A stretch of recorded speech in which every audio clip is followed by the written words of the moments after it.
Scosha, welcome to the show. Hi, Tracy. How are you?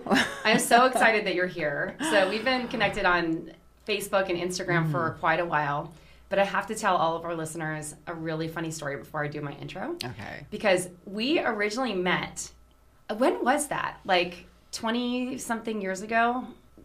Yeah. Well, my business is 20 years this year, so it must be 19 years ago, something like that. Long time, like right in the beginning. Yeah. So we were standing in line Yeah.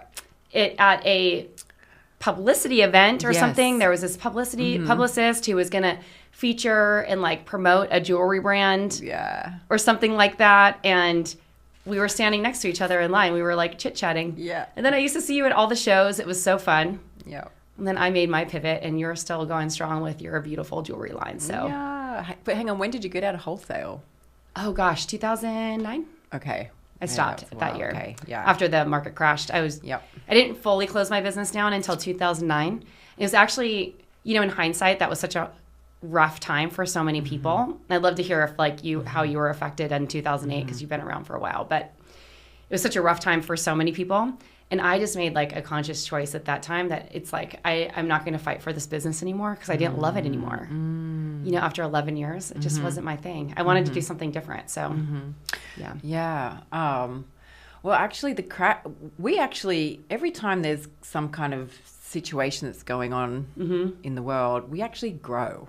That's amazing. So it's the weirdest thing. And, so in 2008, I started working with gold, and I think gold was like $630. Oh, nothing. At that time. It was, I was like remember stocking up. throwing gold, I know. like in the, like I on ruined the it. floor. Yeah. It's like, not having any concept that you could actually Save resell it. Yeah. Yeah. But then I think what really happened was I pivoted to brass and silver.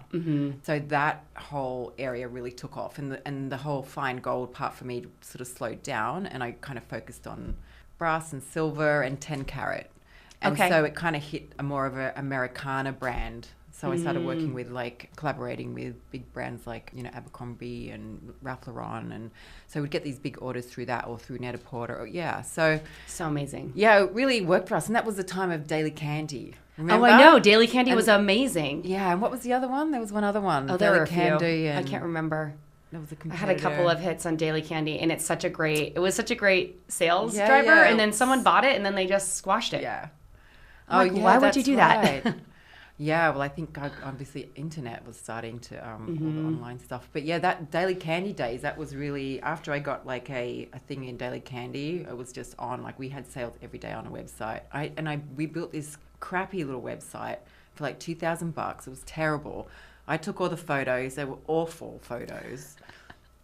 But it was fine, It worked. It totally worked. Not the same today, but not like the same today. Everyone would just be like, "What the hell?" What is that? I know we got away with a lot back then.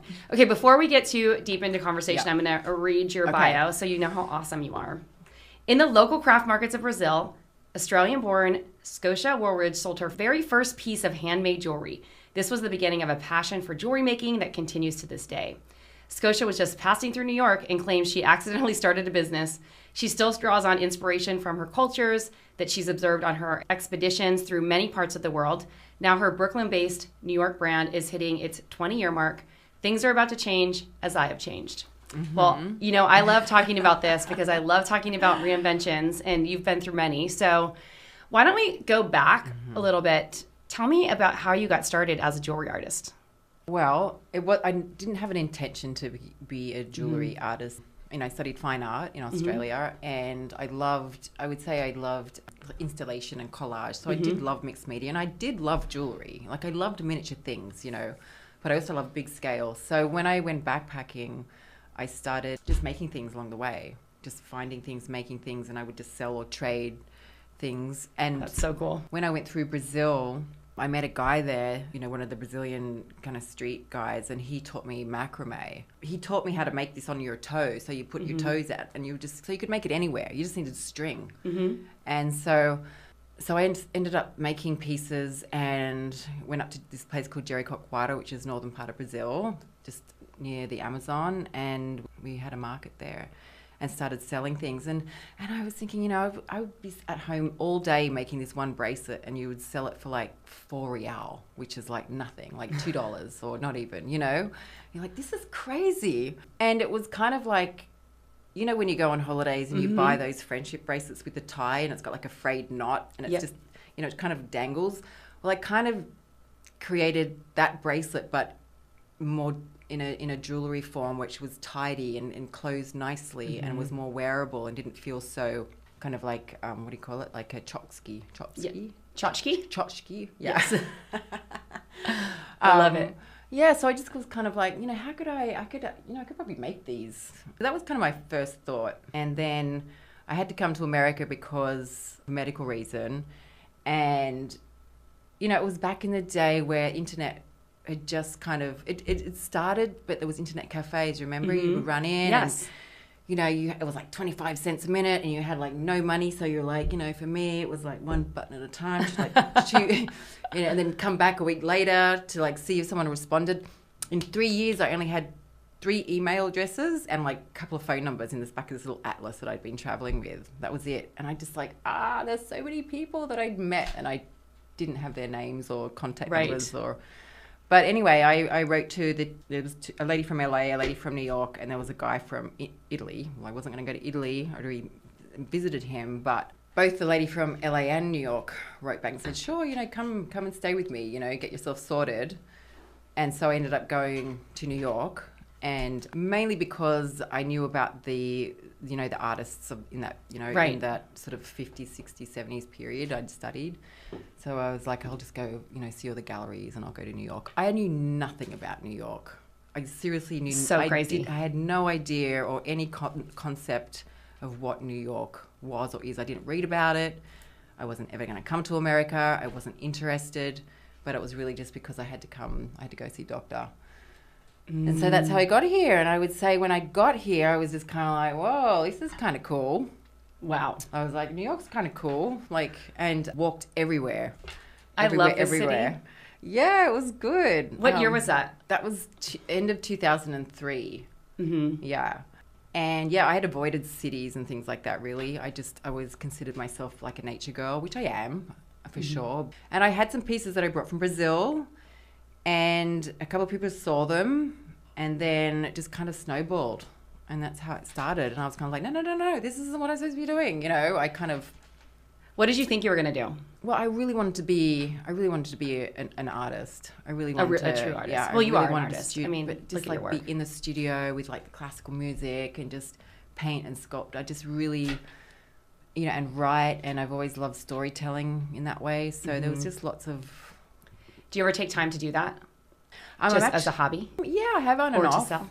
For sure, I have on and off, and I'm building a studio, or I have a studio in my house in Rockaway, which I've just started setting up. So I'll get back into it, but it's not the same anymore. You know, I kind of want to. I don't want stuff, and that's the problem with art. You need a lot of stuff. It's like you're just going to end up with a whole bunch of stuff. You know what I mean? If you can sell them, that's great. But I'm trying to. I just don't want another thing in my life. You know, like a thing. Interesting. What's that all about? I just want minimal. It's just too much. Says the girl with so much jewelry on right now. I mean, whatever you can wear, you know, is all you need. How many piercings do you have? And that's the amazing thing about jewelry, because you can wear so much of it. You know what I mean? Like you can literally, you know, you can be a store. I know, you can literally have a whole collection on your body. You can, and it can still feel really casual as well. You know? Yeah, that's really interesting. Jewelry is cool in that way that if anything goes down, you can pack up your whole business and throw it in a suitcase, in a bag, or a suitcase, and you're good. It's true. Kind of nuts, and I love that freedom. But it just in terms of just stuff, you know, like more things, right? Like materials and like, you know, because I've done construction and building with my ex-husband, and you know the jewelry, like just stuff that you accumulate over 20 years. I just want to go back to being in a tent. Have you done that? Well, not since. Well, I did. I went to a festival and brought a tent, and that was really cool. And I was like, man, I'd love this. So I am actually this year not so much as a tent, but I'm going to get an RV and just kind of live on the road. A little bit, A little yeah. bit. Yeah. That'll be fun. Yeah. I know people who love it. I am not a camper. I could maybe be a glamper. Living in a tent sounds horrible to me. I love nature though. Yeah. Like I can go like do all the nature things all day with camping, and then I just want to sleep in a comfortable bed. Gotcha. Not necessarily in a tent. It's a thing that Jason and I talk about all the time. Oh, really? Yeah. Oh, I'm sure there's probably some really beautiful tents that just kind of, click your fingers and they... Yeah. They probably have everything you need now. But, probably with like a blow up mattress and a blow up. Yeah, exactly. Maybe I'll try it. We'll see. But a little psilocybin under the stars or something. Exactly. It probably comes with it. I know. Probably comes with a little with mushroom garden that you can grow. That's hilarious. Oh my gosh, that's so funny. Okay, so I don't even know where to start. I've known you for so long, and you've been on this journey, but we haven't been in touch the whole time. So tell me a little bit about how your creative process has changed. You started making these macrame bracelets in Brazil. You learned this craft. We met sometime in probably 2006 or 7. I'm guessing around that time. Yeah. And then you started making these brass things that were that took off and went on to some of the bigger stores. So how has your collection evolved over the years? Well, I think that was kind of half the problem, was that I was so interested in so many different mediums that I really took that kind of shotgun approach, where instead of just being like a pistol and like focused, I was like, and what about a little bit of this and a little bit of that and a little bit of something for everybody, and I just really wanted to try. I don't know whether that was part of my like ADHD, or I just want, I like to make one thing and move on. Right. It's hard to be repetitive. I'm like, and I would say I was just really prolific. Like I just couldn't stop. You are very prolific, because I would see every time you would launch a new collection, there would be so many pieces in it. And it's just nonstop. It's just, that part's so easy for me. So yeah, I kind of had to reel it in, but it took me about 10 years to kind of get there. And I knew, because I kind of started with gold and fiber. And the whole concept was, when I was in India, I saw this little girl with cotton in her ear. They if they don't have a piercing gun or something, or however they pierce their ears in India, they use a needle and thread. Okay, interesting. And similar to like a piercing studio that would use a needle. Exactly. Okay. But they used the thread to go through a couple of times. And this little girl was in an orphanage, and she had this little gold bead hanging from the pink thread, and the pink thread's there so when the ear hole heals, you cut the thread and you take the cotton out, then you put the earring in. And because she was like poor, obviously, or didn't have like half of India, this is what I learnt, how they have their ears pierced. And everyone has a little bit of gold, so she had this little tiny bead, and I was just like, oh my God. Like, so cute. It was just like, that was that was kind of like the initial, like, oh my God, the string and the metal together was like, that was the beginning of the concept. Oh my God, how can I just, that's like the value of gold and string became equal. Exactly. Like it wasn't a monetary thing. You couldn't have had that without the string. The string had just as much importance as like this gold that had this monetary value. All our clothes are made of string. Like it's what holds everything together. Exactly. Like the That's whole, an interesting way to think about it. Yeah. It was like the philosophy of it was so I think a lot of the jewelry I make does have that kind of like those concepts for me. They're a little bit like, like a button is so universal. It's what joins things together, So the cotton and the metal was the fusing of these two, high and low, or, just whatever it was. Yeah. Just like the equality of people, I just sort of traveled, and there was so much poverty and so much wealth and just so much extremes. And it's like, how can things be equal? And almost like merging the two worlds. Yeah, exactly. Yeah. Exactly. Yeah. It was, West meets East. Yeah. So I think that's what it was. It was hard to decide which way to go, because I loved that whole rugged aspect of things, but I also loved, I love a tent and I love a castle. So that was kind of, that's my brand, be dirty or really clean. Like I just love the extreme. It's so that's cool. kind of been a curse as well, because it's hard to hone in.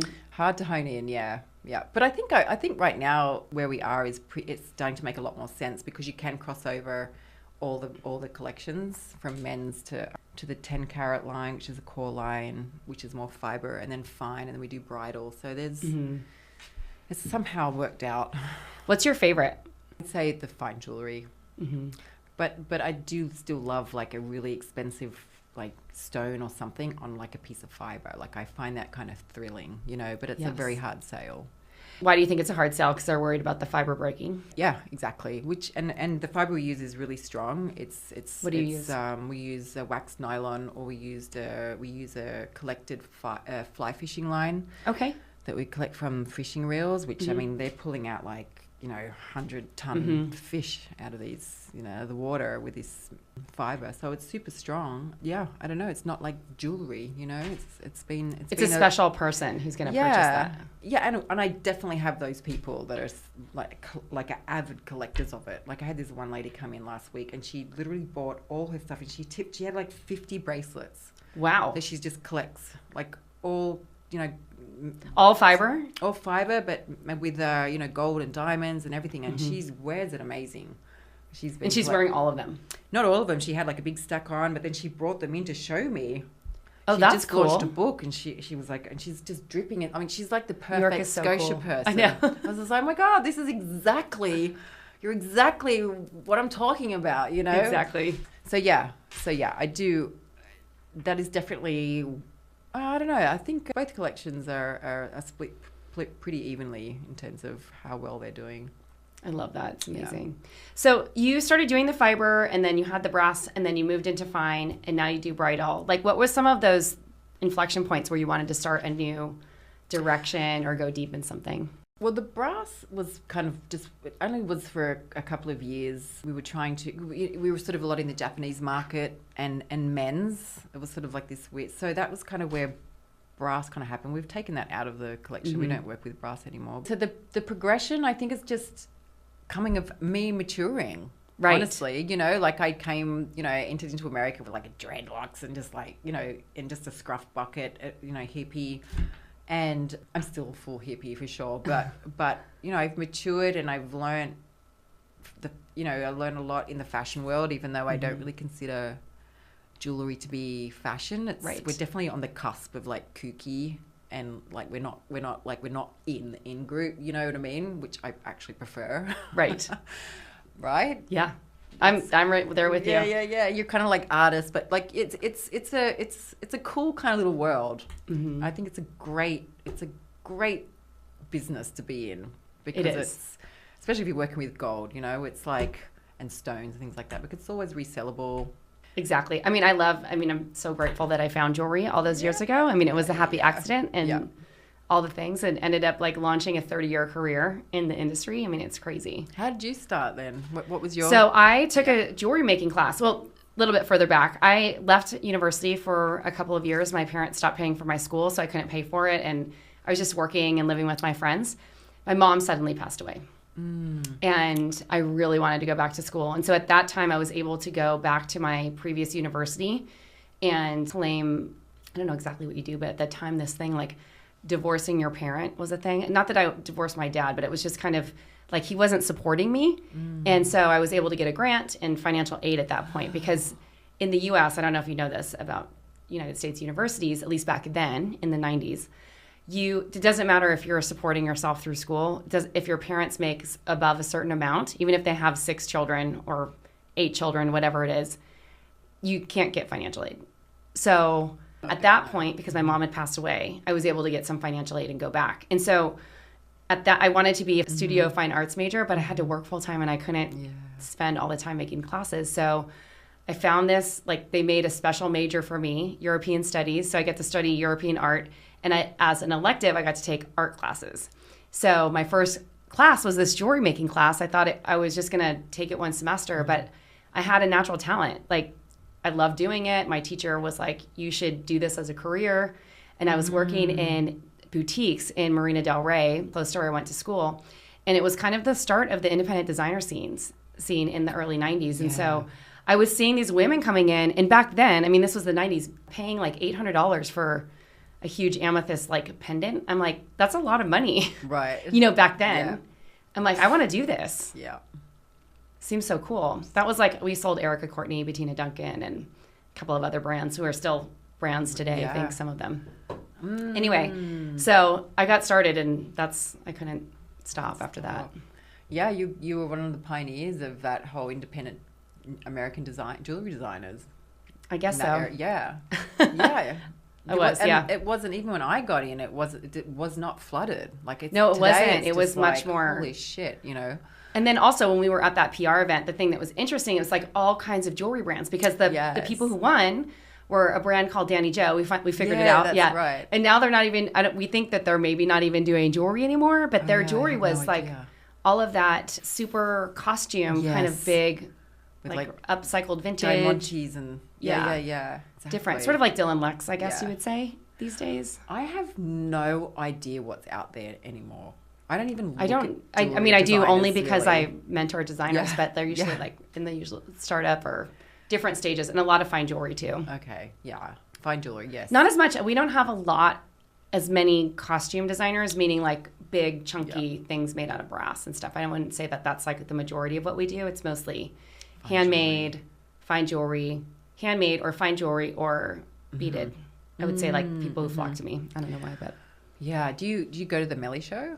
I haven't been. Okay. No, because I'm usually not in New York City when that's happening. That's right. So I don't live here anymore. Do you go? Are you presenting there? Yeah, I participate in. That's the one show I do, and I know those jewelry people. But other than that, I have no idea what's going on. I know. Next time it happens, I'm gonna go.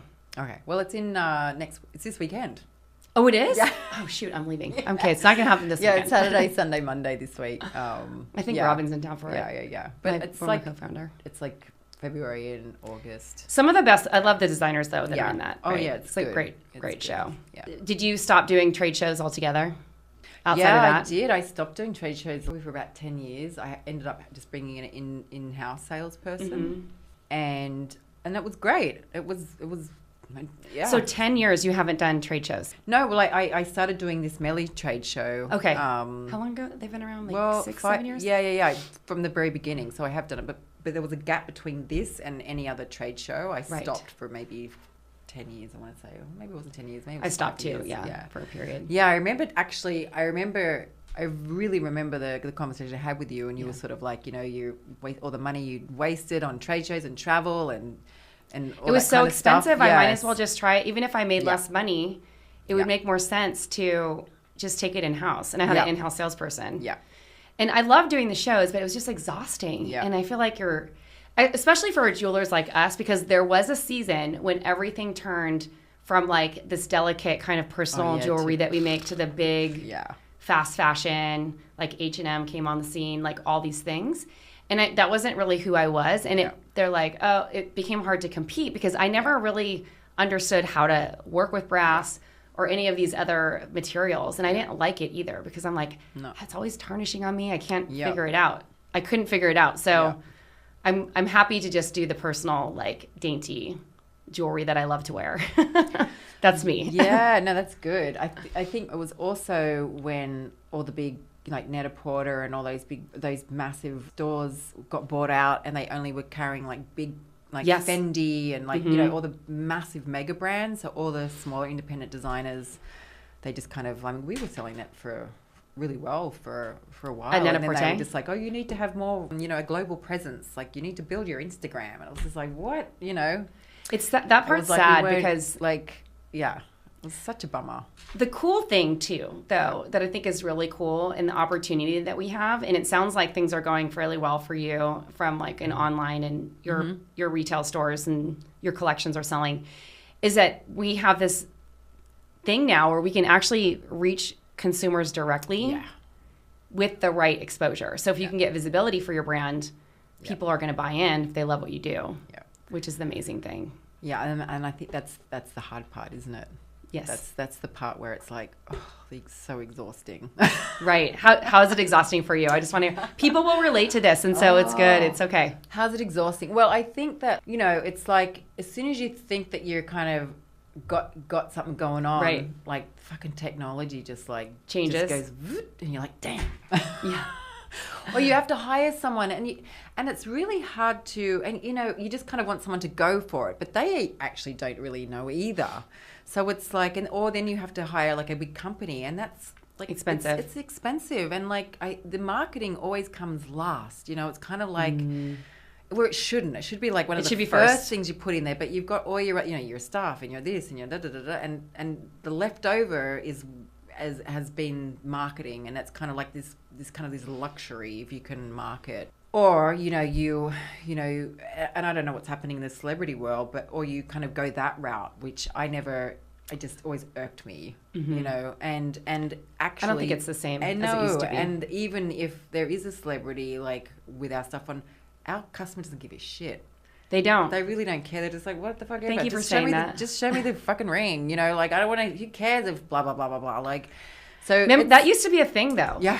Like, I remember... Because my friend Brooke had a handbag line, and she also sold jewelry. All these celebrities, and there was a time when like getting in Us Weekly or all these magazines, especially like a piece where they're talking about this is before Instagram. Yep. Was like, oh my, that's gonna blow up your brand. It's just so weird because I'm not really into celebrity culture. I'm not. Like, if I see us living in New York for so long too, because I lived in LA, I've lived in San Francisco, which doesn't have as many celebrities, and then lived here for 15 years. You see celebrities all the time just walking down the street. I'm like, oh, there's, Jake Gyllenhaal. It's like, and like he opened the door of the coffee shop for me one day, or there's Hugh Jackman. It's not like this big thing. They're just they're New Yorkers, and they're just living their life. So to me, it was never really a big thing. Like, I never got super, oh my gosh, it's so-and-so. Yeah. Like, to me, that doesn't mean anything. It just means that someone gave them a free piece of jewelry. Exactly. Well, exactly. And it's not even that. It actually is, for me, I kind of get a little bit turned off. Like, I don't want to see, it's like when you start seeing something that someone makes cool. Right. You kind of want to go, you kind of go, wow, like, let me go in a different direction. Like, it automatically, for me, it kind of repels. And I want to, like, go, ooh, I don't want to follow that person at all. Like, well, I want to lead my own way. Exactly. So, yeah. And I love that. And that's like totally your nature too. The only one cool thing about celebrities, and I will say this, is if you're sold in a store, they walk in your store and they actually buy something from you. That's freaking cool. Yeah, it is cool. No, it is cool. Like, I'm definitely not going to like poo-poo it at all. It is great. Yeah. It is an interesting one, isn't it? Like, some people are full supportive. Like, we've got a lot of great celebrities that are supportive, and then you've got the ones that are like, you're like, they want free stuff. You're just like, gosh. It's different. And I don't think it has the same impact that it used to. It's not the same. No. So a lot of people are like, how'd you get stuff on celebrities? And I was like, well, it was a different time. Yeah, it was a different time. And, I was working with stylists, and they were styling them, and it was, It did work. It worked. I remember Brad Pitt chose, well, I don't even know if he actually chose it, but, they did a write-up of him and who his favourite jewellery brand was, and we were in there. Oh, really? Sort of, and he wasn't even wearing a piece, but we, still to this day, our men's just, like, blew up. I love doing men's. Yeah, same. The best. We sold so many of that bloody ring, and, for years and years and years. Still. And it was always like I didn't, you're not going to become Brad Pitt if you wear this ring. Well, but there's, but that was the influence, but I don't know if it holds today the same thing. It's interesting. I think that there is a certain segment of society that can't determine their own style, and so they buy what other people think are stylish. They need help for sure. Right? Yeah. So maybe that's part of it. No, definitely. A lot of people really do need a bit of help with. They don't know what they like. Yeah, which is so hard. It's hard to comprehend, but that's cool. Yeah, it's interesting. It was always like those stores who would come in and like they'd be like, "What stores do you sell to?" Yeah. And then they're like, "Oh, if that store buys from you, then I'll buy your jewelry." And it's kind of, I mean, I can understand it on one aspect. They want to make sure that you're established, and it does open doors. But also, it's like, do you like it? Yeah. Like, I can tell you it sells. Like, that's the thing. Yeah. Are you doing a lot of wholesale? We're still doing wholesale. I would say the business is still split between our retail store, online, and wholesale, which is that's amazing. Cool. Yeah, because your trifecta.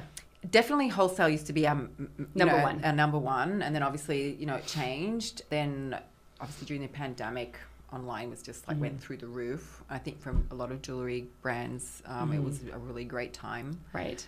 And now it's kind of just sort of plateaued a little bit there, but it's just sort of just spread evenly. And I love wholesale because I just, I don't know, it's easy.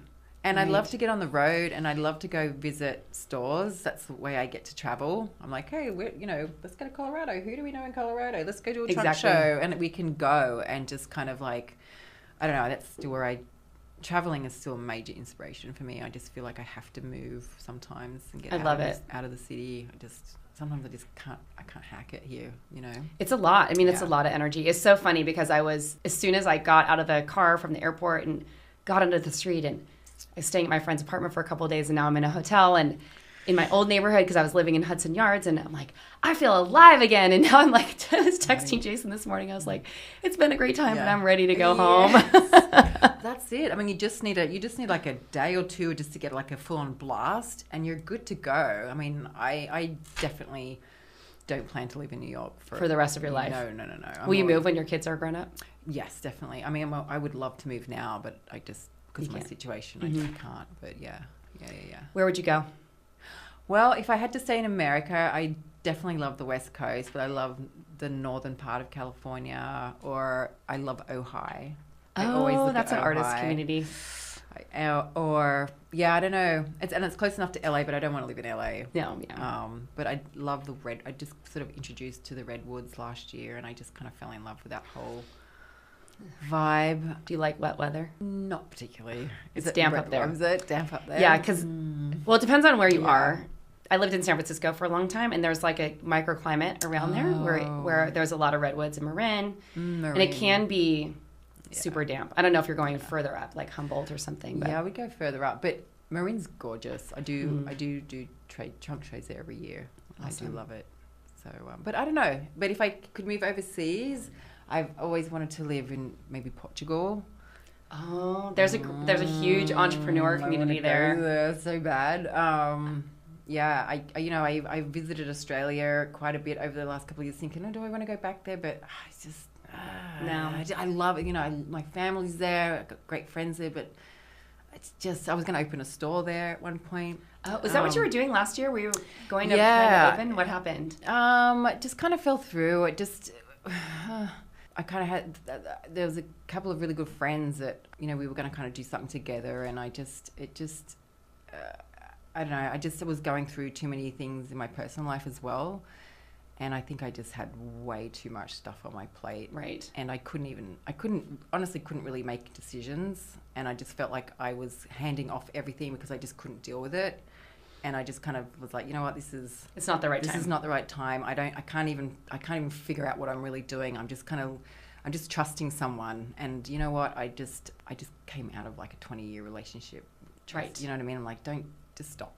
So I just take a break, give yourself some space. Yeah. And then I dove into all that inner work, I was like, I gotta go deep now, figure out this. Let's talk about that. Okay. Because it's not a surprise to my listeners. Like, I've been using plant medicine for healing for the last 7 years or so. Yeah. And there's more to come. I think I'll probably be doing ayahuasca this year at some point. Amazing. And it's changed my life. Also can really unearth a lot of stuff, and it's deep. Yeah. So I would love to hear just a little bit more about your healing journey, because there's so many different modalities and ways to do it. So tell me about this. Well, I would say it really started 5 years ago when I had breast cancer. That's right. So I'm glad you're cancer free now. Yeah, and I wasn't afraid. It was this one lady that a friend of mine introduced me to, Michelle Kwan. Yes, Michelle Kwan. So she's like, oh, you must meet my friend Janet. And so Janet kind of became my cancer buddy, and because she'd been through it, and she was like, it's just you've been given the cancer card. The gift, like a gift, and it really was a gift. How so? Because it changed my life. It just was like, whoa, like this is like, it just really was like, when you're faced with the potentiality of like death, even though I do believe we are always on the verge of death. Yes. Like the death is just right there. We're living and we're dually living, right? With death right by our side. It was really you know, I wasn't sort of happy in my marriage. I didn't really, I always felt like I was in the wrong place in New York. Like I loved New York, but it just wasn't my place, you know, and jewelry has been amazing, but it was something that I kind of fell into and went with and built this company, but it wasn't really what I wanted to do. So I battled with that for many, many years. And then once I kind of went through this, I was like, okay, yeah, I'm making changes now. I'm really going to make changes. I really want to get healthy mentally, because I felt like physically I was in great shape, but mentally I felt like I was dying, honestly. There was times where I was just like, I'd open up my eyes and be like, oh, I'm awake, you know? Yeah. Oh. So like just not wanting to like kill myself, but just kind of like, oh, fuck, I have to get up and like just go through the motions, and how am I going to get untangled? I just felt so tangled and trapped. And, you know, those questions of like, but everything looks great. And, you know, you would sort of say, oh, I just don't want my business. And people, you just talk to the wrong people. They'd be like, what are you talking about? You have this great company, and look at all the things it's provided. And meanwhile, they're in an unhappy job or looking for work. And it was just like, who do you talk to, you know? So I had a coach that I started talking to. And then I went on to do Landmark. Oh, you did Landmark? I did Landmark. Which I mean, so every little thing just started to like change my life, you know, in the way I was viewing what I was doing, and I just really wanted to be. Talk about not knowing when you're talking about styling. It's like I just didn't quite know. I was trying to like figure out exactly what is it that I really, really want. I couldn't quite get there. I just knew where I wasn't what I really wanted. But then I would go back and go, well, actually, but look at this. Like, this is amazing that I've built this, and look at all the things that I provided. I was able to buy a house and this, and, you know, provide for my kids, and I've been able to travel, and all the things and all the abundance that is also. So it's like you're constantly going, I don't know if it was for you too, like constantly sort of juggling like how you felt about it. Like you didn't want different, it, yeah. but then you wanted it, and you didn't want it, and you should have wanted it, and. I'll tell you my story after, but let's hear. I want to continue. I don't want to interrupt you, but yeah. So I was battling with that, and then so Landmark was great. I feel like that it pulled me out of depression, and I was clear that I wanted to kind of get out of my marriage and separate in that way. So that was really clear, and that I knew that my path forward was opened, and then that was kind of one of the best years that I've had it's like the same as death and living. It was like the worst and the best year of my life, you know. Yeah. Like the contrast so is painful, there. Right. But like, woo! Yes. You know. Yes, like I'm free. excited. Just like the potentiality of what, you know, you can do was like I was, you know, I could start again kind of thing. So but then terrible again, you know. So then I ended up, it was 3 years later, a friend of mine, I was having a really difficult time with my family, my kids, and my business, and these people that wanted to invest in business, and I'd bought a property. Like, there was just every corner of my life was just like crumbling. And I was just like, on the verge of a breakdown, but at the same time, I was super happy as well. It was very confusing, because I was like, very happy, but just like on the verge you were the of a full breakdown. spectrum. Yeah. Literally. I was nuts. And so a friend of mine, I went to Australia, and I was gonna come back via Hawaii to come back to New York, and he was like, just go see my friend in Bali. And so I had no idea what she was or what she did or anything, but I turned up, and it kind of like that's when everything really changed. And wow. I learned just self-love, the inner child, all these things that I just I didn't really understand. I didn't know. Wasn't in that language at all. I mean, I kind of knew it all, but I didn't really know how to tap into it. So yeah, and it started, and I've been working with her for over a year. Wow. And it's been profound. And I've sent people to her as well, and you know what the funny thing is though, it's like when you start your change and your transformation, a lot of like your family or friends kind of think, oh, something's wrong, and this what's happening and what's happened, and like they just don't really, they want you They to don't be get the it. way, you know what I mean? And this person must be doing something to you, and so that's been interesting, really interesting. Well, I always liken it to this. It's like when you are called to something so much bigger. This is why I wanted to interview you, because I was like seeing all this. I'm like, this is interesting. When you're called to something so much bigger, you're called to step into like the better version of yourself, or the higher self version of yourself. You have to let the old version of you die. And if you don't, you're just going to be depressed and miserable. And this is, I mean, I'm not a therapist or psychologist or psychiatrist or anything like this, but I truly believe that part of the reason why people commit suicide and fall into deep depression is because they're not in full alignment with what their with their soul is on their journey, and they're staying this old version of themselves and keeping themselves trapped in that old space because they're people pleasing and doing things for other people instead of upgrading and stepping into who they're meant to be for themselves. It takes a lot of courage. I have to tell you, it's not easy, because when you're in that time, like, you're going to probably have more arguments with people in your family. They're going to, it might break up relationships. It might make changes, but like, you're not really being a good human on your path, or a good soul on your path, if you are not stepping into who you're supposed to be. And whether that's in a business perspective, in just a personal lifestyle perspective, in a relationship perspective, in all the things. And so it's not easy work to do.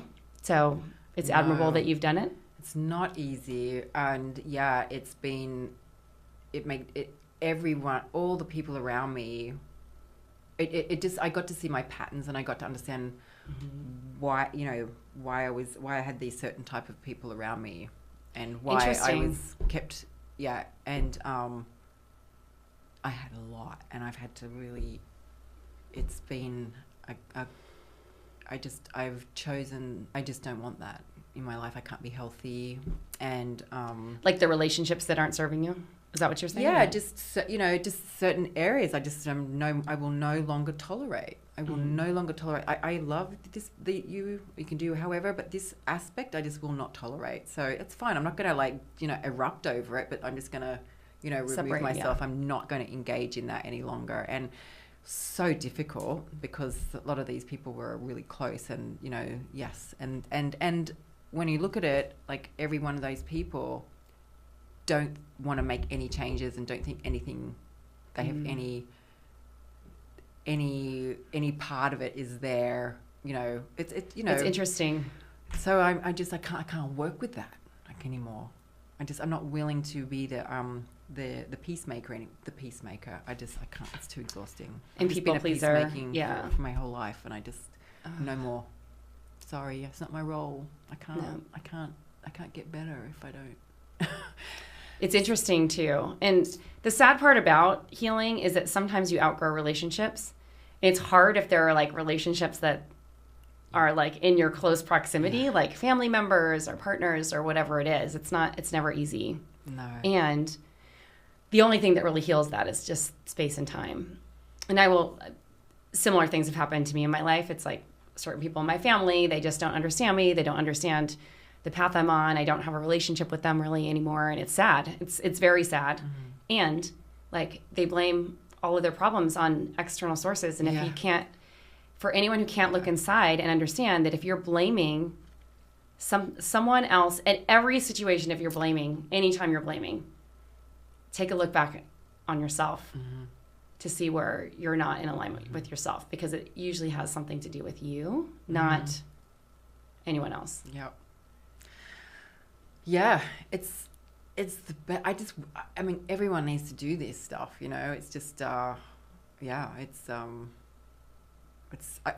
can't stop now, It's just, and same thing. Too much. I was doing ayahuasca as well, is really was like another level, which really took me even deeper, I really like who I am now. Isn't that great? For so long. I just, I was always like, oh, if I could just, and then I could do, and it's like, no, like, you're good. You're a good person. you're good, Scosha. You know what I mean? I mean, not like good, like a good girl, but just like you know what I mean? Like you're worthy of being here. Yes. And all the things that you've, done or just as a person. So just for being alive, you are valuable just for being alive. Yeah. So, so that's been a game changer. Just self-love is a major game changer for people. I love it. Yeah. How has this aided you on your reinvention process? I just, I was never really a fearful person of life. I was always a bit of a risk taker and, kind of like, let me just figure it out as I go. Like it never, and I'm still like that, but I literally have, like, I don't fear death. Like I'm very aware that death is right there. I think we were just talking about that. And that's kind of, I don't think I'm invincible, I don't know. I just feel there's just like an inner peace. And things pass, and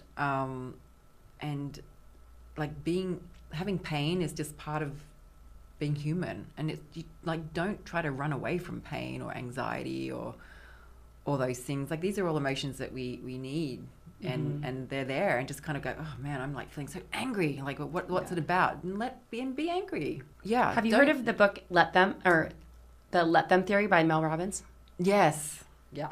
So what she says is like, emotions just come up for 90 seconds. Yes. They end up festering if you don't just feel the emotion. It'll go away if you just let it. Yeah, because you don't engage. Exactly, because remember we were always like, oh, you have anxiety, it was always kind of that thing you try to like, something was wrong with you if you had anxiety, like you've got an anxiety disorder. It's like, anxiety is actually what fuels a lot of creativity. Oh, so much. It's like a warning. It's like, it's everything. It's like, it's we need the motivation, full spectrum. Exactly. It's so that would be my thing. Don't remove any of your emotions unless you're going to harm someone. In that case, you just chill the fuck out. But also you don't have to engage with them in a way that's unhealthy, because I think that's the thing we don't understand, because we don't know. We're just reptiles at the core, or with our subconscious like controlling us, right? So it's really powerful when you have that awareness, because when you can actually do something about it. Yeah, which is amazing and great and all the things. Yeah. So what does creativity mean to you? Creativity, I think it's just growing and building and like the curiosity of things is creative. It doesn't have to always be like an end result, like you don't have to have acknowledgement on creativity. It's just I think it's just there all the time. Well, for me, I don't know. I feel like creativity. I mean, right? I'm so creative. It's almost to my detriment. Right. I don't know. Right. And maybe it's in a different expression probably for me than you, because I see you as like a really affluent artist, meaning like you have like so many ideas from like the art perspective of like physically making tangible pieces of jewelry. You're just like, there's so much here. Like there's been so much in your catalog over the years, which is amazing. For me, it's like it comes in a different form, like different ways to like support people and like business ideas and moving forward in a different way, which I always thought I was going to be like a tangible physical artist my entire life. I didn't know that I was going to be here like out, helping people with businesses down the road and inspiring kids and all that stuff. So it's an interesting journey for sure. And I think the one thing that most people don't realize is like everyone is creative, and it's just your expression of how you're putting it out there. Yeah. Right. Definitely. Yeah. I love what you do. It's great. It's so, and it's very creative to, help people, and pull out whatever it is that they've got inside and just, make it work. It's really cool. Yep. So you are really supportive of a few causes. Do you want to talk a little bit about those? Well, I guess breast cancer is a big one. So whenever we kind of do, Olivia Newton-John was like an Australian icon. And I, when I was a little girl, I always wanted her to be my mother. I loved her. Who wouldn't want her to be your mother? God, I was obsessed with her. I feel like everyone was trying to look like her. Oh my God, she was just, and even after Greece, it's like, I don't know if she did too much after all that, but it was just, she just lived on, and so she passed, obviously, and she battled breast cancer. So that's someone that whenever we do anything, that would be my choice. I mean, working with Emmanuel with Unleash the Inner Wealth, we kind of did develop our own brand together called Shama Shama Productions. Why don't you talk about what Unleash? Emmanuel, she's a guide, and this is her business. Is this the woman from Bali? Okay, yeah, perfect, got it. And so that's her whole thing, and you know, she's a writer, and she does journaling, and she's just, she's just incredible person. He helped a lot of people, and then we kind of together we really bonded. We sort of developed this business called Shama Shama Productions, and what I wanted to do, we wanted to write we kind of have a script that we kind of want to develop. So it's early days, and but more will be revealed. More will be revealed, yeah. But I was we kind of like publicized a little bit of the healing work I was doing, so people could kind of see what she does, and I just kind of wanted to open it up and not be so like, it's not so taboo to just like everyone is what you were seeing. If you were seeing me cry or whatever, this is just part of it. And like, don't be afraid to go and talk to someone or go see someone to go do the work, because it's just so helpful. It doesn't matter what you look like. Life. Yeah. So it was good, but then there's some people like, oh, I can't cry like her. It was just like, it was like, oh really? My God, yeah. Oh no. So it was just weird, because it's like, it's not a competition. I just want everyone to like get out of their pain, and just like have some peace, because everyone's fucking fighting with themselves. It's true. It's just like, peace is important. So sad, yeah. Yeah. So that's early days, but it's coming. Yeah. Awesome. Where can everyone find you if they want to stay in touch with you?